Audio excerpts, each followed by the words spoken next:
U.S. Google Map users now see Gulf of America. Several web pages, including those related to HIV and LGBTQ youth, went dark on Friday. President Trump is purging government websites, language, and history he doesn't like. From WNYC in New York, this is On the Media. I'm Brooke Gladstone. And I'm Micah Loewinger. Meanwhile, agencies that could curb the power of the new administration and its friends are also in line for the quote-unquote wood chipper. It's characteristic of authoritarianism to represent politically neutral organizations as biased against you, because the rule of law is biased against you if you're a criminal. Once Christian nationalists saw a partner in Trump, but now he's part of their iconography and their faith. And I think in some ways it started out that Trump was going to be their vehicle, and now they're his vehicle. It's all coming up after this. From WNYC in New York, this is On the Media. I'm Brooke Gladstone. And I'm Micah Loewinger. The president doubled down this week on his threats to tax imports of steel, aluminum, and other goods from Canada, speaking here at the Oval Office last Monday. We have big deficits with Canada, like we do with all countries. I mean, I look at some of the deals made, I say, who the hell made these deals are so bad? Good question. Who the hell made that deal? Today, we're finally ending the NAFTA nightmare and signing into law the brand new U.S.-Mexico-Canada agreement. Very special. Whether Trump forgot that it was his deal or he thinks we forgot, the effect is the same. This administration seems to believe it can justify its current policies by rewriting the recent past. Sound familiar? Quote, who controls the past controls the future. Who controls the present controls the past. George Orwell's 1984. I pardoned J6 people who were assaulted by our government. Trump last weekend arguing with a reporter about his pardons for rioters who had attacked police officers, as his administration deletes online footage from January 6th. They were assaulted, and what I did was a great thing for humanity. And there you go. The insurrection is now Donald Trump's day of love. For some of the same reasons, Trump is also relitigating South African apartheid, which officially ended 30 years ago, leaving 3/4 of privately owned land in the hands of white Afrikaners, who make up just 10% of the population. An executive order he signed on Friday provided for resettlement in the U.S. of, quote, Afrikaners in South Africa who are victims of unjust racial discrimination as refugees. Who put that bug in his ear? On a related note, South African-born billionaire Elon Musk, for all of his talk of, waste and government efficiency, would like us to forget that his businesses have raked in some $18 billion in government contracts. Consumer Financial Protection Bureau is the latest government agency that may be headed to Elon Musk's wood chipper. Musk tweeted RIP to the agency over the weekend. The CFPB, which has saved American consumers billions of dollars, would have overseen the payment system Musk plans to roll out on his social media site. Just one of 11 regulatory agencies that have issued complaints, investigations, or regulations affecting his companies. Mr. Musk, the White House says that you will identify and excuse yourself from any conflicts of interest that you may have. What are the checks and balances that are in place to ensure that there is accountability and transparency? Well, we actually are trying to be as transparent as possible. Elon Musk at an Oval Office press conference on Tuesday. We post our actions to the Doge handle on X and to the Doge website. He's referring to Doge.gov, a site that shows you posts from X featuring the information his team has chosen to share with us about its cuts. Trump placed Doge under the Presidential Records Act, which would shield it from FOIA, the most basic mechanism for journalists and citizens to request information about government action. Denying the basic definition of the word transparency is just one salvo in the war on language. A DOJ directive orders that undocumented immigrants should now be called aliens. The National Park Service's site honoring Stonewall, an important place for the LGBTQ movement, no longer references trans people. Terms like hate speech, multiculturalism, and oppression have been deleted from a host of federal websites.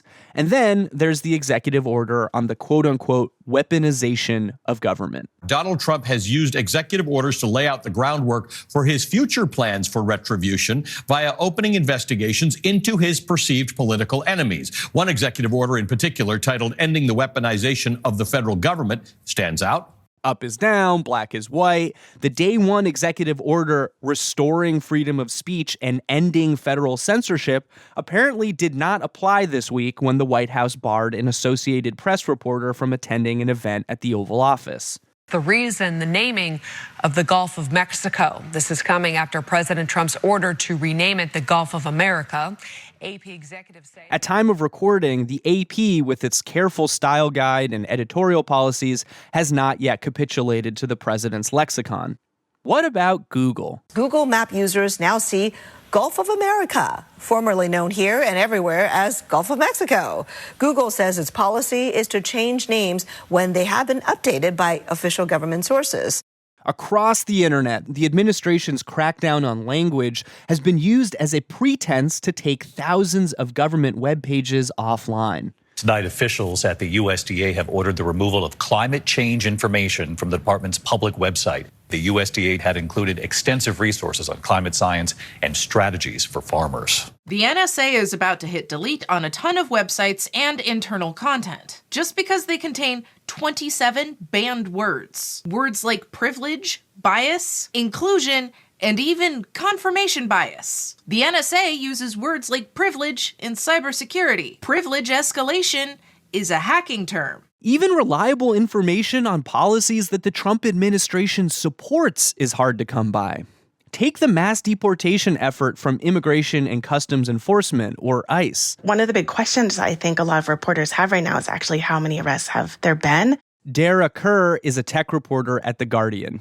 She recently wrote about something very strange happening on Google when she typed in search terms like Georgia ICE raid or Maryland ICE arrests. The very top Google search results will be an ICE press release talking about some major arrest or raid in that area. I did it for Louisiana and I got a hit saying 123 people arrested in New Orleans. Colorado, there's a press release for 85 people who are arrested.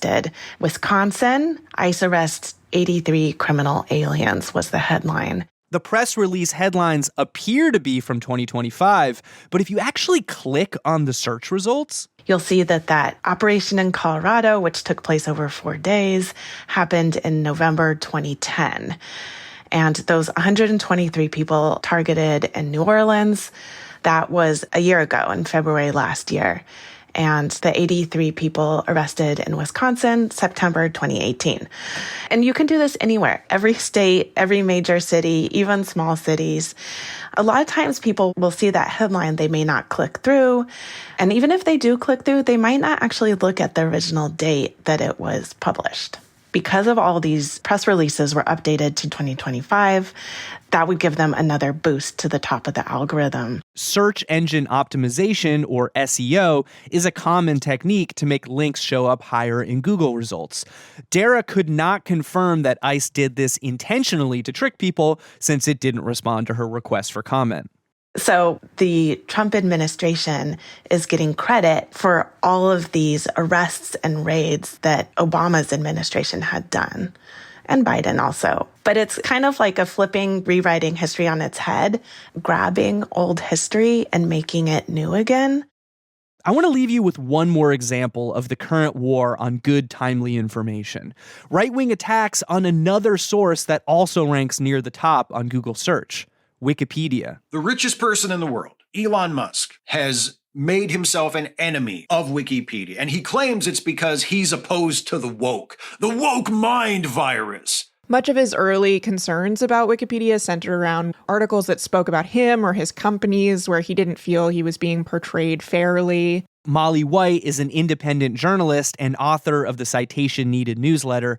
She's also a Wikipedia editor. Whether it was articles not describing him as a founder of Tesla, but instead as an early investor, or articles describing him as prone to repeating conspiracy theories. He was clearly very angry at how he was being described on the website. Last month, after Musk's article was updated to include information about how far-right figures were celebrating what they perceived to be his Nazi salute at Trump's inauguration, he posted on X, writing, "Defund Wikipedia until balance is restored." Before that, he shared a conspiracy theory video alleging a cover-up of Bill Clinton's relationship with Jeffrey Epstein. They're deleting Epstein connections off of Wikipedia right now. I was working on something for a little documentary today and went to go and look at Bill Clinton's Wikipedia page to get the number of times he flew on Epstein's plane. And it turns out that Epstein is only mentioned one time on Bill Clinton's Wikipedia page. They have taken an event in which an editor moved a portion of the very long article about Bill Clinton to a related article about Bill Clinton's sexual assault and misconduct allegations, and also to post-presidency of Bill Clinton, both of which are linked from the primary page about Bill Clinton. And this is very common on Wikipedia, where extremely long articles are split into sub-articles to try to make them more readable and accessible to readers. I went to the Wayback Machine and found out when did they delete all of this. There used to be a whole section about his relationship with Jeffrey Epstein. Elon Musk has reposted this claim repeatedly, even though far before Elon Musk reshared this video, the content was actually restored to the primary article. More recently, The Forward, a Jewish American outlet, reported on leaked PowerPoint slides from the Heritage Foundation, the architects of Project 2025, demonstrating its plan to target Wikipedia editors for alleged anti-Semitism. It seems that the Heritage Foundation is attempting to both intimidate Wikipedia editors to be less likely to edit, and also to actively go after Wikipedia editors who they would like to see facing real-world consequences for their volunteer activities. What do you think is at stake for the free and open internet if they succeed in bullying the Wikimedia community into submission? I think a lot is at stake. I think it's very clear that the Trump administration, including Elon Musk, are very keen on rewriting history, on limiting access to information to people that they disagree with, to really controlling the narrative in the media. And I think they see Wikipedia as a threat to that effort. And I think that as we're seeing the quality of information that was once available from the US government degrade, and as we're seeing more media organizations bow to pressure and legal threats and other threats from the administration right now, projects like Wikipedia are going to be only more important. Molly, thank you very much. Thanks for having me. Molly White is author of the newsletter Citation Needed and an editor at Wikipedia. Coming up, a look at reality bending for political power in times past. This is On the Media.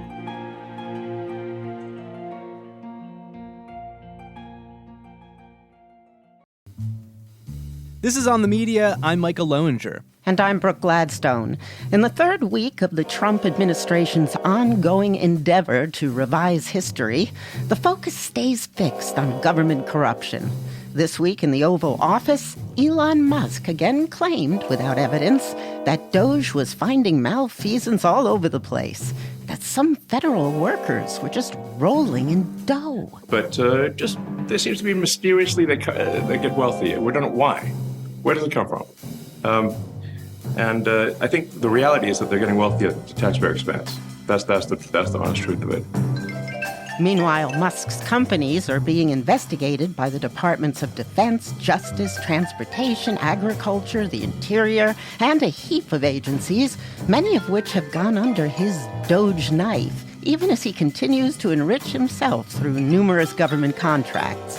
Also this week, the Justice Department ordered federal prosecutors to drop the corruption case against New York City Mayor Eric Adams without judging the merits of the case. So the prosecution could proceed later if, and this has been pretty explicit, Adams isn't tough enough in the pursuit of undocumented immigrants, thus holding him essentially hostage by the White House.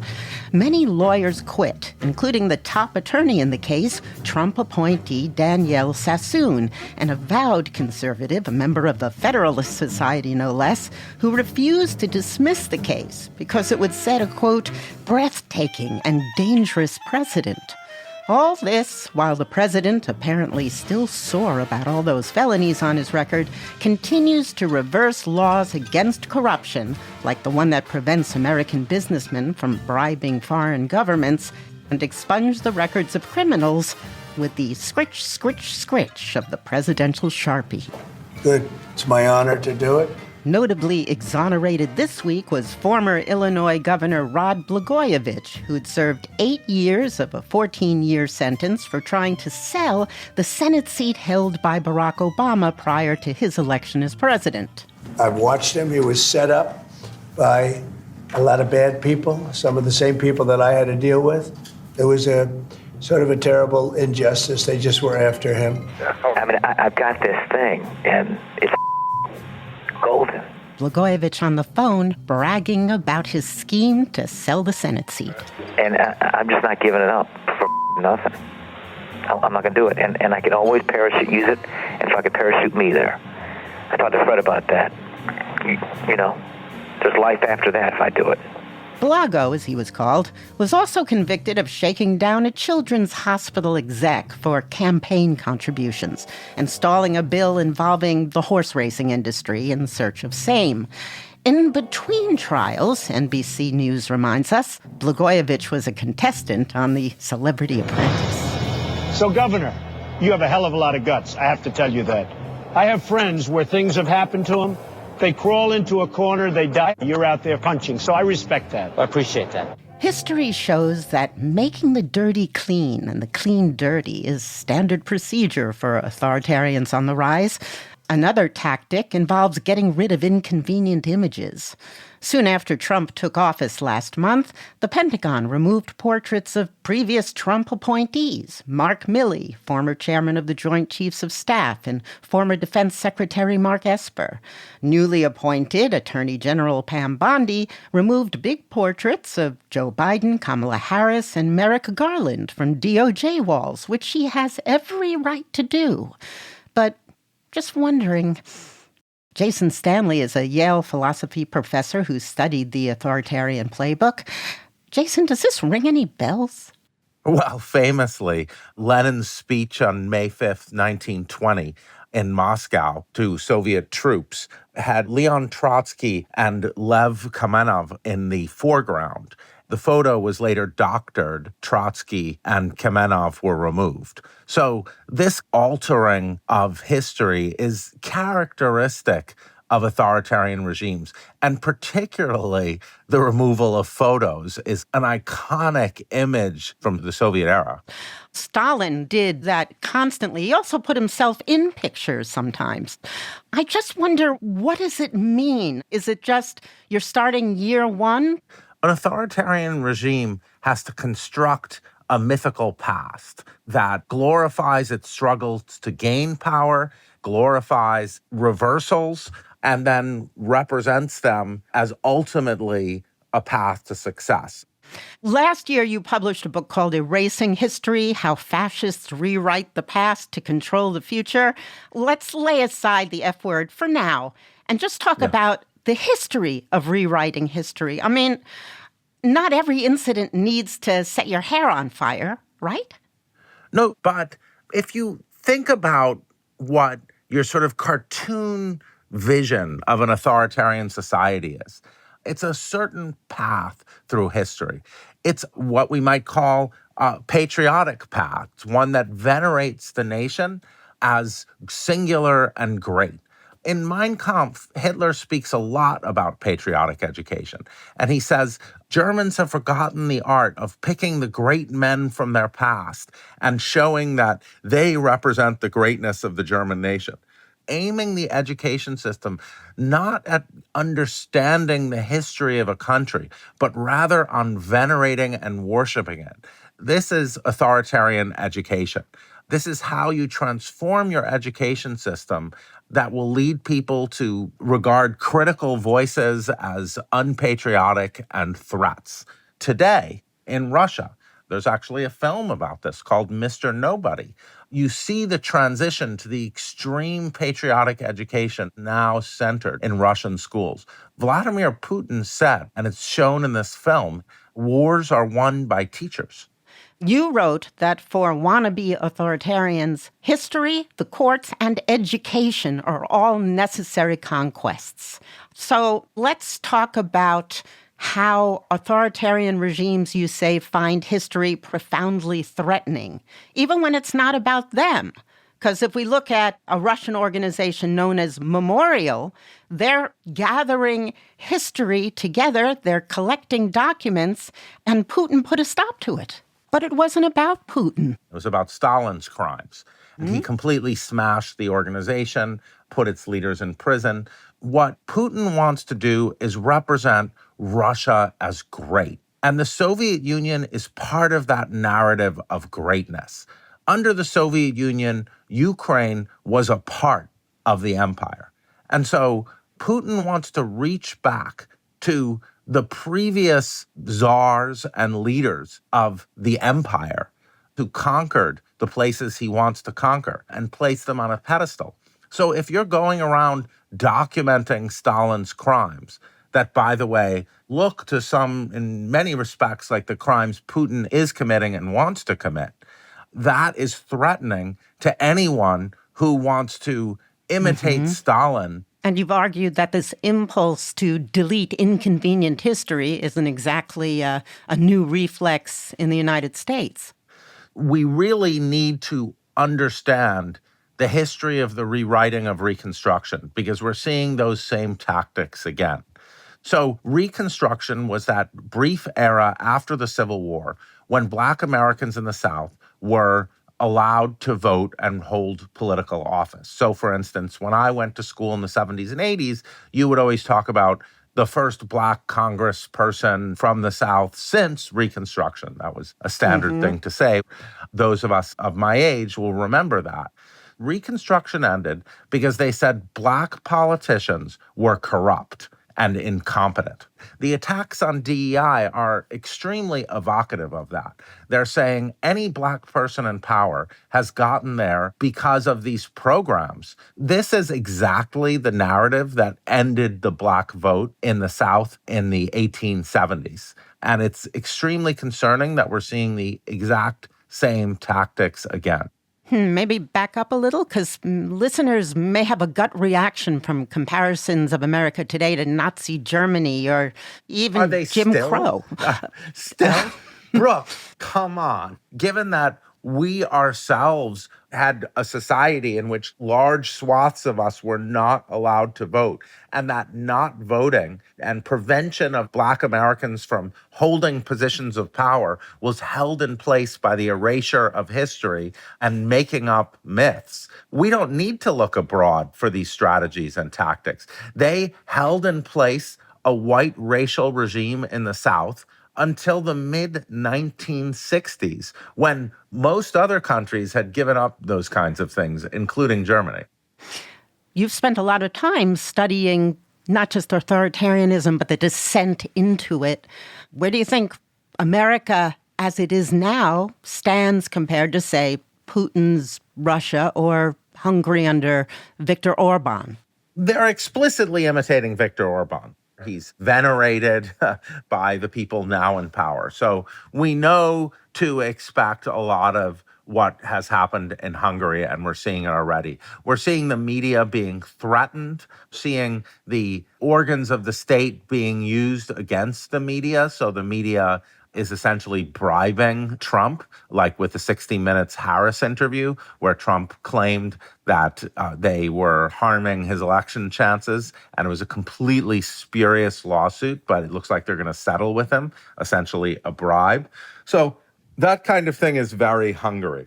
using the organs of the state to bring the universities to heel, to target the education system. Patriotic education system is now the rule in Hungary.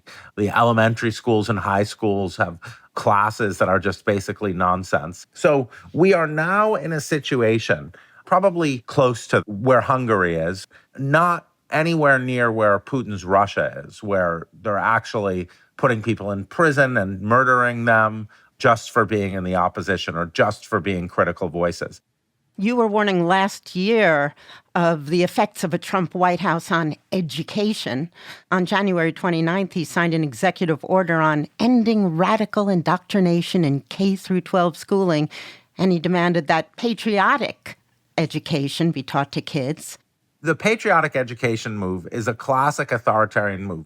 What's meant here is erasing the nation's sins. Look at Alternative für Deutschland, the German far-right party that's gaining ground. Their goal is to, as it were, make Germany great again, to remove the focus on Nazi evil from the schools so people think of what the Nazis did not in uniformly bad terms, nor as particularly significant in German history. As Musk said when he spoke to the AfD, the German people are sort of really an ancient nation, goes back thousands of years. Julius Caesar's first encountering the German tribes in the Gaulic campaigns, and he was like, wow, very impressive. These are very, very powerful warriors. Obviously, those German tribes didn't include Jews. So that is an explicit hearkening back to a kind of Aryan past. And what we have is something similar here, a call to cease teaching about the horrors of chattel slavery, to cease teaching about the end of Reconstruction and Jim Crow America, to cease teaching certainly about its downstream effects like the large racial wealth gap that persists and school segregation and residential segregation that persists from our nation's past. The idea is to say, we are the greatest nation in history. We didn't make terrible mistakes. Any mistakes we made, we quickly solved. And then there are these critical voices, call them the Democrats, who want us to sort of apologize and make up for things we supposedly did in the past. They're, in fact, traitors. You wrote that to resist the slide into cruelty is perhaps the most important educational goal of a people. What forms of education would be appropriate for such an endeavor? We have to learn about each other's perspectives. A democracy is not a system simply where everyone votes. A democracy is a system where we vote informed by the perspectives of our fellow citizens. If a democracy was just everyone voting without an education about our country, then the majority would be a tyranny. They would simply impose their vision of the country again and again on anyone who wasn't in the majority. So a democratic education system gives us a window into the past and present of our fellow citizens. That's why if you want to attack democracy, you remove other perspectives, and then you can represent minority groups as threatening rather than understandable. You said that political equality, which is what you want in a democracy, requires those bodies of knowledge. Political equality is not just each of us having a vote. Political equality is each of us being a participant in the national conversation. You can see what's central to democracy by what they're targeting. If you go after women, if you diminish women's voices and agency, you're diminishing the voices of half the country. You're halfway there to diminishing voices to just a few. Authoritarianism is all about eliminating equality and freedom. Democracy is the practice of realizing equality and freedom. And what critical race theory does, what gender studies does, what labor history does, is they say, look at all of this inequality in the past and in the present that democratic practice needs to address. If you erase that history, then you remove the impetus for the practice of democracy. What is the good of examining all this history on the antithesis of democracy when democracy will still vote it into power? This is the paradox of democracy. Democracy gives the very weapons to destroy it to those who wish its end, as Goebbels pointed out. So this is not new. I think what happened in the run-up to the election is there was a lot of scoffing at so-called alarmism. Scoffing came from some of the biggest media organizations, including the New York Times, and it came from unexpected sources like the left. Now, all that anti-alarmism, that attack on calling it fascism, I think that now looks antiquated. But is it true?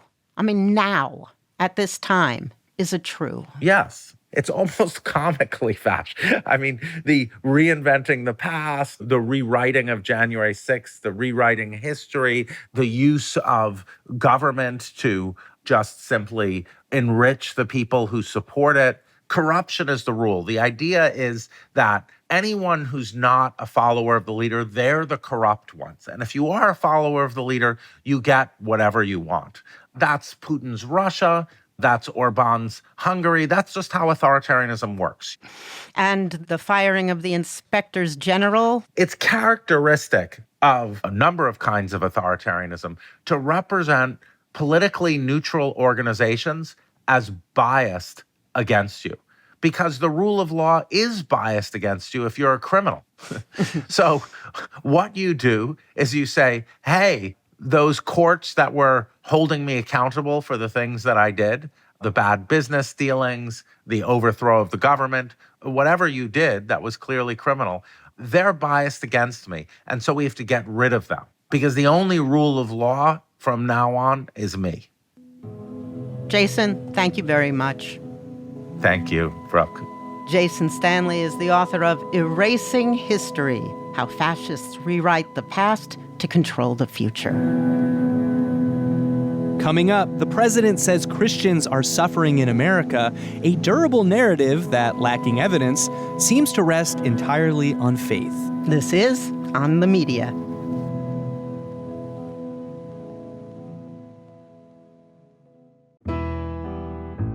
This is On the Media. I'm Micah Loewinger. And I'm Brooke Gladstone. We end our episode on the rewriting of history with a narrative that has drawn far less attention than it deserves, given its great political heft.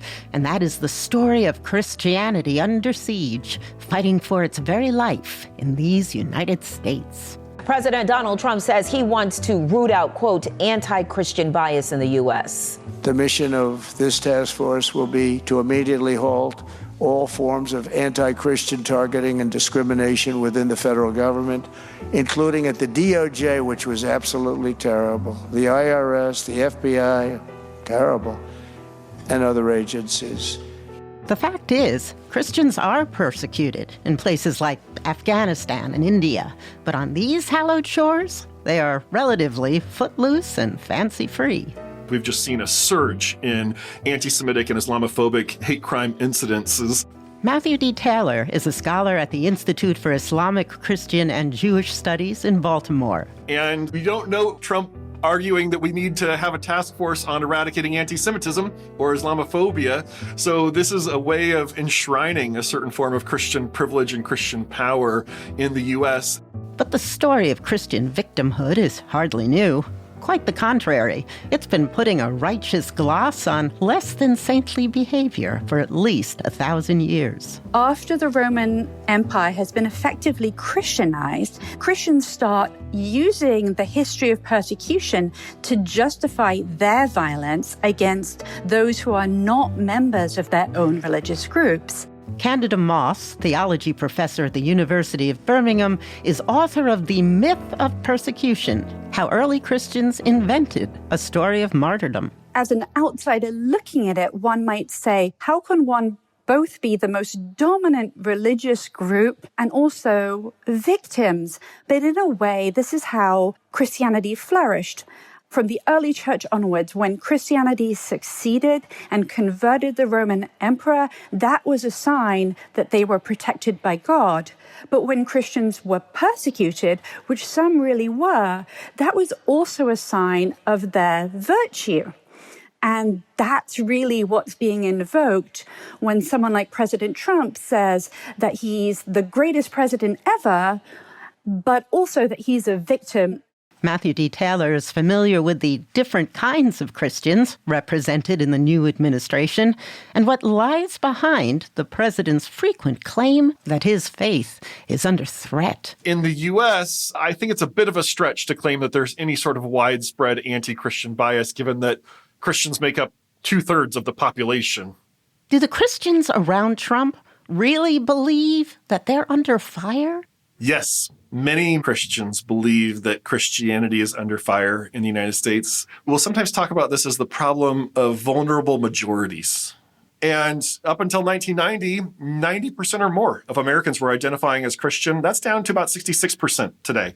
So when majorities perceive that their power is slipping away, you can very easily have a backlash. And we see this in places like India today, where close to 80% of the population is Hindu, but there's all kinds of discourse about Hindu phobia used rhetorically and in propaganda to justify attacks on Muslim minorities that often go unpunished by the government. And so when you have a religious majority that claims persecution, that's often the setup for them to actually persecute other people.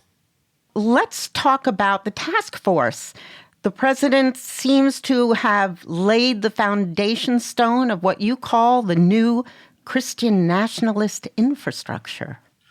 This is something that Trump was promising throughout the campaign, especially when he spoke in front of particularly Christian audiences. He would promise Christians more power. He would promise them vengeance. He would promise them retribution. So this is a way of enshrining a certain form of Christian privilege and Christian power. And that is the agenda of Christian nationalism, to blend the identity of the United States with Christian identity. So let's talk about what's going on inside Trump's wheelhouse. You've pointed to a series of photos he's taken since he first ran for president in 2015, being prayed over by a group of faith leaders. There was just another one earlier this month. Tell me what he's trying to convey. By now, there are dozens of these photos. They often are set in the cabinet room or the Oval Office. Almost always Trump is seated, and you have the leaders arrayed around him in a sort of semicircle. It's very clearly posed, right? And it has become part of the iconography of Christian Trumpism, a way of baptizing his agenda. And these Christians are on Trump's religious advisory board, right? Yeah, there have been different iterations of these boards. They've all been led by Paula White-Cain, and she is what we would call an independent charismatic or non-denominational charismatic megachurch pastor. She's a televangelist. That was actually how she got to know Trump. He saw her preaching on television in 2002. And she has been the ringleader of the spiritual and religious advisors who surround Trump. Almost all of them are Christian. I think there's been one Chabad rabbi who has gotten linked into there over the last 10 years. And the lion's share of them do come out of these more Pentecostal charismatic traditions. And it's also the sect that originated the Cyrus prophecy about Trump, that he is the flawed but chosen leader by God. This was one of the first of these charismatic prophecies that presents him as this figure of destiny who has come to save the United States. And I'll just note that within the 2024 campaign especially, Trump really leaned into that. You heard it in his acceptance speech on election night. Many people have told me that God spared my life for a reason. And that reason was to save our country and to restore. So this independent charismatic Christian sect makes up one branch of the Christian nationalists who seem to be jockeying for power around Trump, but you've named other groups that want influence. One of them is a faction of Christian nationalists that the Secretary of Defense, Pete Hegseth, belongs to. Yeah, this is a group of Calvinist theologians and pastors. They're from a very kind of hardline form of evangelical Protestantism. They're often called the theobros. They're bros because this is a very male-driven movement? Yes, extremely male-driven, very patriarchal. In fact, they're almost all young, in their 30s, 40s, 50s. They almost all have big beards. And some of these pastors have come out arguing that the 19th Amendment needs to be repealed and that women should no longer have the right to vote. They often have more of an enclave sensibility where they want to incubate their vision of a Christian society in particular localities. One of the major ones today is in Moscow, Idaho, under one of the real figureheads of this movement today, a guy named Doug Wilson, who actually helps co-lead the church that Pete Hegseth belongs to. And Pete Hegseth getting elevated to the position that he's in, I think, was a surprising opportunity for them. They have access to Trump in many ways for the first time, and I think they are trying to exploit that as much as they possibly can. You've called them the antithesis of the separation of church and state. Yeah, they would even venture to probably say that the state should be subordinate to the church, or at least that they should be equal powers in coordination in Christianizing society. And they often will talk about the idea of the Christian magistrate or the Christian prince, where there's one strong ruler who implements this Christian vision from the top. So tell me a little bit about what J.D. Vance is up to. He's a Catholic convert, a trad Catholic. What does that mean? There was a massive change that occurred in the life of the Roman Catholic Church in the 1960s. It was called the Second Vatican Council, often called Vatican II. And the radical traditionalist Catholics are a diverse group, but they're united in their broad sweep rejection of the reforms of Vatican II. They also tend to really rely heavily on the theology and philosophy of this medieval theologian named Thomas Aquinas.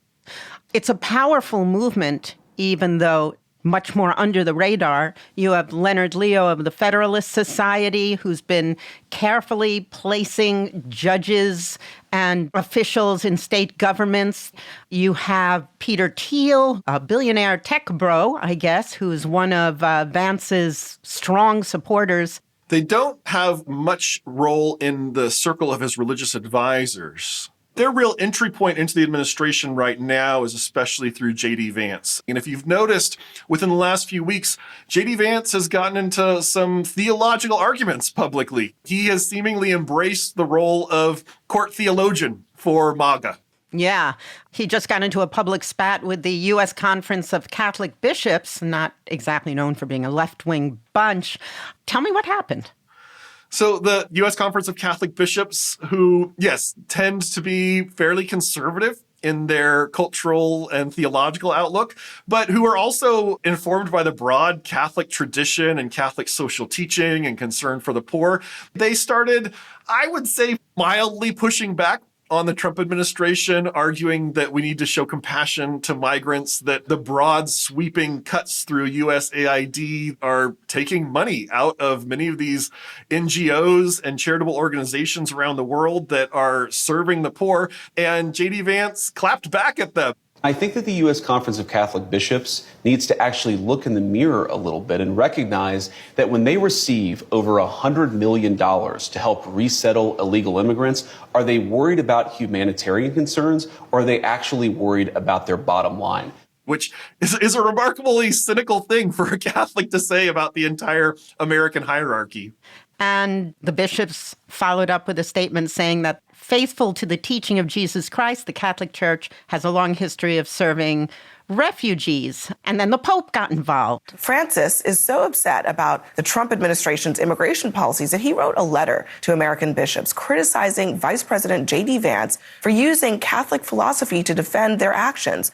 Christopher White at the National Catholic Reporter said that the Pope's letter, in directly addressing policy, was the first of its kind by a pope for about a century. Pope Francis said, "What is built on the basis of force and not on the basis of truth about the equal dignity of every human being begins badly and will end badly." Yeah, I'm not Catholic, but for most of my friends who are Catholic, I think they would perceive a direct theological rebuke from the Pope as at least a moment to pause for reconsideration. I think that J.D. Vance, given the circles he travels in, might well wear that as a badge of honor. And with regard to the U.S. Conference of Catholic Bishops, they were much more powerful in the era of George W. Bush, which was a Christian right, but not like the one we have now. I think if during the George W. Bush administration, the United States Conference of Catholic Bishops had publicly pushed back on something that was going on, the inclination, I imagine, would have been to bring them in and figure out what their concerns were, because they would have been seen as part of the coalition. Similarly, I think when Trump comes along and says that the U.S. is just going to take over Gaza, I think that the Christian right of old would have balked at that. Yeah, I was struck by how quickly Trump did away with the PEPFAR program that was created by George W. Bush, universally celebrated, for saving countless lives in Africa. This is a program against AIDS. Yeah, say what you will about George W. Bush. PEPFAR was an incredible act of humanitarian aid and concern, and their Christian advisors don't seem to call them out or challenge them at all on that. We know that there are many Christians who oppose these actions. 27 religious groups, mostly Christian, have filed a federal lawsuit over the overturning of a policy that broadly restricted ICE from making arrests at churches. Even conservative Christians like the ones we've mentioned are bristling. Evangelical groups that have lost funding for their aid organizations. To what extent do these Christian supremacist factions around Trump represent American Christians more broadly? The Christian supremacists still represent a pretty narrow band of American Christians.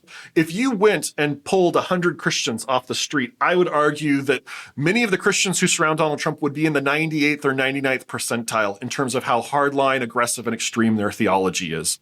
There is a survey by the Public Religion Research Institute that found that Christian nationalism supporters are 3 in 10 Americans. That strikes me as a big number.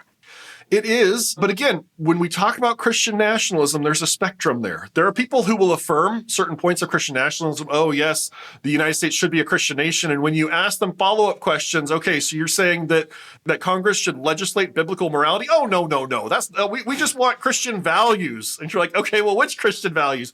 Love and justice and service. Like, okay, I don't have a real problem with love and justice being part of our government. Mm-hmm. I think there are people who would even affirm versions of Christian nationalism who would look at some of the way that Trump is implementing these things and say, wow, that is going too far. Like encouraging ICE to make arrests at churches? Yes, I am in touch with very conservative Christian leaders, many of whom know some of Trump's religious advisors, and they are messaging me and saying, how do we back channel, try to get this to be more moderate and not to be targeting churches? Our people are afraid. And I respond to them and say, you have far more of a back channel than anyone I know. And they say, we tried, no one will listen. What about the potential conflicts between the independent charismatic evangelicals praying over Trump versus the theobros, the Hegseth Christians, keeping women in the kitchen, and Vance's trad Catholicism, which derives its power through lots of money and putting Christians in power? Is there any hint of conflict within Trump's Christian ranks? All indications are that Trump's core Christian supporters are jubilant right now. They're all against abortion. They're all against LGBTQ rights. They're all against pornography. They all want more Christianity taught in public schools. Where the rubber is going to meet the road is once they get over the hurdle of Christianizing America, whose Christianity are they going to use? Right? Because underneath their unity around the things that they hate, they have very different theological frameworks. They have very different agendas. I know that you've said that they once saw Trump as a vehicle to enact their agenda, and today Trump is the agenda. Yeah, there's been a shift over the course of the last decade. The real low point for them came about a week after Donald Trump entered the presidential race when the Supreme Court handed down the Obergefell same-sex marriage decision. They felt like they needed somebody who would be kind of a bare-knuckle brawler, somebody who would fight on their behalf, and they saw Trump as a convenient vehicle. He was God's instrument of wrath. What has changed, though, over the last decade, and I think these prophecies about Trump have played a very important role in that, is they have come to see Trump not merely as a vehicle, but as an avatar. They've come to see him in quasi-messianic terms.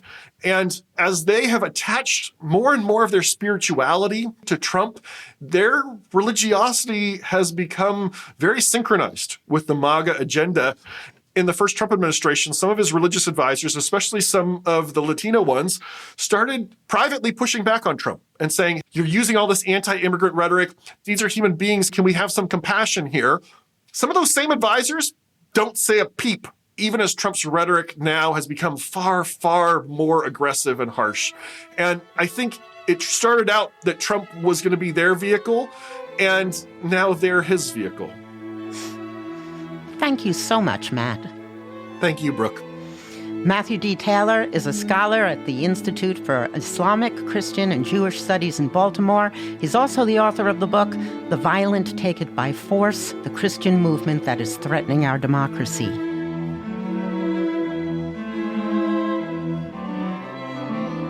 That's it for this week's show. On the Media is produced by Molly Rosen, Rebecca Clark-Callender, Candace Wong, and Katarina Barton. Our technical director is Jennifer Munson. Our engineer is Brendan Dalton. Eloise Blondio is our senior producer, and our executive producer is Katya Rogers. On the Media is a production of WNYC Studios. I'm Brooke Gladstone. And I'm Micah Loewinger.